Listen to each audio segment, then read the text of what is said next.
This crazy looking thing is what's known as a piecewise function. And basically what it is it's a function that we're calling f. And you can see for this specific one, there's 3 separate rules that are all associated with this function.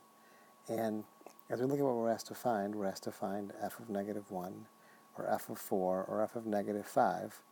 We'll choose which one of these 3 rules we're going to use based off of what the input is. So the way you read this piecewise function is, it says f of x equals this rule, -2/3 x plus 1, if the x that you're plugging in is less than -2. This function f equals this rule, x minus 3 squared plus 1, if what you're plugging in is between -2 and 1. And finally, f of x equals 7 if what you're plugging in is more than 1.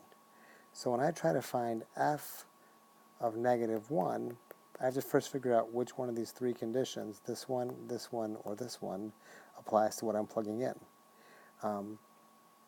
Since f of -1 falls between -2 and +1. It follows this condition.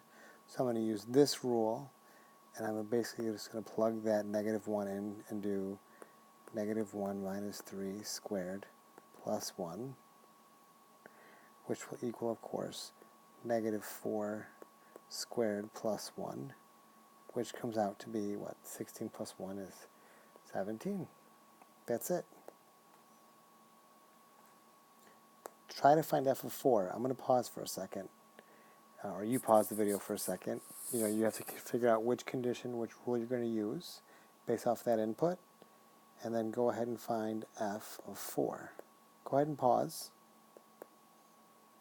And now that you come back from the pause, 4 satisfies this condition. That input is more than 1.